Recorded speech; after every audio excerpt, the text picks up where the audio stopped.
I would find myself playing high stakes cash games at all hours of the morning and going to bed having lost a considerable amount of money, thinking, what on earth are you doing? So much so that in the end, I actually had to speak to some of our colleagues and clients at these poker sites and tell them to just ban my account and take me off. Hi, I'm Eddie Hearn, the world's biggest boxing promoter, and I'm gonna tell you about the best money I've ever spent and the worst money I've ever spent.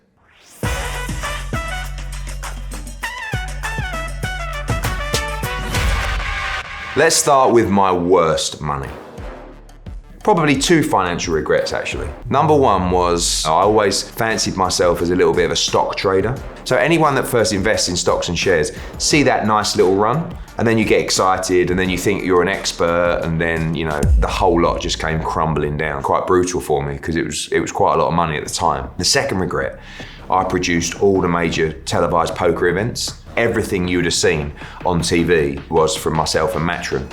And quickly I started to think that I was becoming an expert at the game. And I would find myself playing high stakes cash games at all hours of the morning and going to bed having lost a considerable amount of money, thinking, what on earth are you doing? So much so that in the end, I actually had to speak to some of our colleagues and clients at these poker sites and tell them to just ban my account and take me off. Yeah, that was a mistake as well.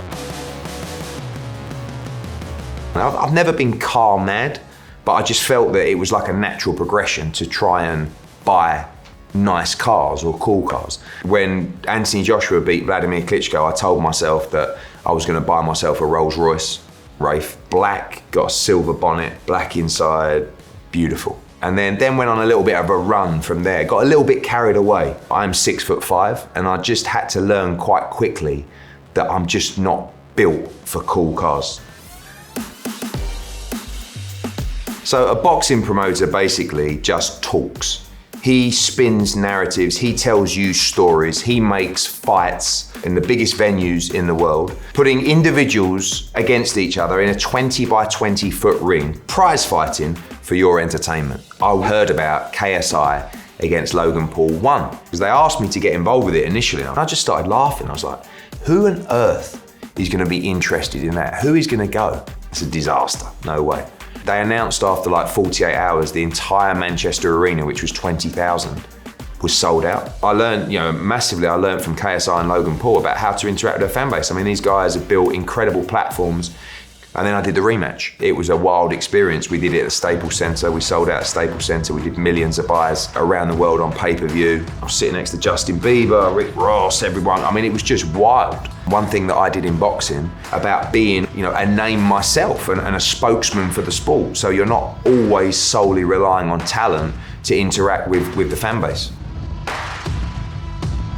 Well, as my father always calls me a silver spoon kid because he came from no money but then started making money as I was born, he always ruled me with an iron rod, made sure that I had to work for everything. But I guess I started making money probably in my early 30s, represented golfers on the PGA Tour in America and around the world, and eventually, after about 6 or 7 years, I moved into the family business. But he made sure I didn't make money for a long time.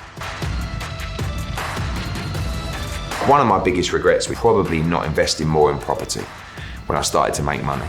I did, but nowhere near the levels that I should have done. My mum's a bit of an interesting character, and I get a lot of my traits from her. So she breeds racehorses now, and she would spend millions on maintaining her racehorses, but would drive an extra 20 minutes to get 50 cents off a carton of milk. I have that trait as well. I don't know if that's a good thing or a bad thing. 1 minute I'm out buying a pair of shoes for $1,000, and next thing I'm looking at the price of a protein bar. So yeah, a little bit warped in that respect. Now let's talk about my best money. The best financial advice I've ever received, and also this stems across business as well, is live within your means. See Instagram, people have aspirations, people have holidays beyond their means, and people don't manage their money effectively. And my dad would always say to me, don't get involved with anything you know nothing about. Why would you waste your energy? Investing money in things completely out of your control, in my opinion, is unbelievably risky. and something I won't do.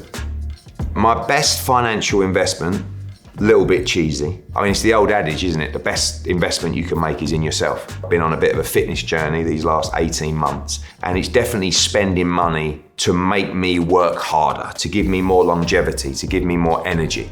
Personal trainers, ice baths, infrared saunas. I don't really care about spending money anymore. I like to go for nice dinners, I like to go on nice holidays, but you won't see me buying outlandish things. I'd rather make that investment in myself, in my family, to make sure everyone's as healthy as possible.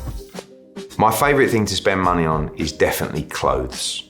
The best money I've ever spent, and this is definitely a sign of my age, is underwear. Shout out, for no commercial benefit at all, to Derrick Rose. No, Derrick Rose as in the underwear and pajama maker. $70? Oh, the Pima cotton. As you slide them on, that gives me more happiness in my life now than so many other things. I mean, maybe not as much happiness as selling out Dallas Cowboys or Wembley Stadium, but when I slip on those undercrackers, that's a great feeling. So for me, my best money I've ever spent is my Derrick Rose underwear, otherwise known in the UK as pants.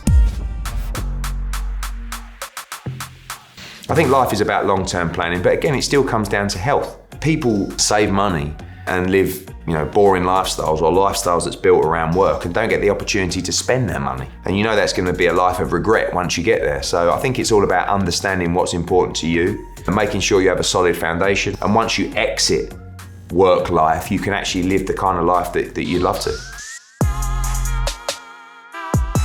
Yeah, we did a huge deal with DAZN when we came into the UK, $1 billion over 8 years, and not shy in trying to make an impression within a marketplace. When we came into the US, not many people knew who I was, not many people knew who Matchroom were, and certainly no one knew who DAZN were at the time because they were just launching. It was my idea to come out and just announce the money and tell everybody we're going to completely take over the world. It was met, of course, with barriers from the industry and barriers from other promotional companies as well, but for me, that's the way to play it. I'm not going to change. I wanted to come in and make an impression, scream and shout, and we continue to do so.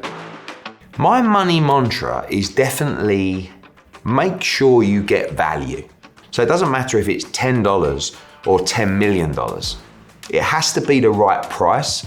It has to provide you with value. It has to provide you with happiness. For me, mentally, it's important that I'm always getting value. And that's because I'm a deal maker.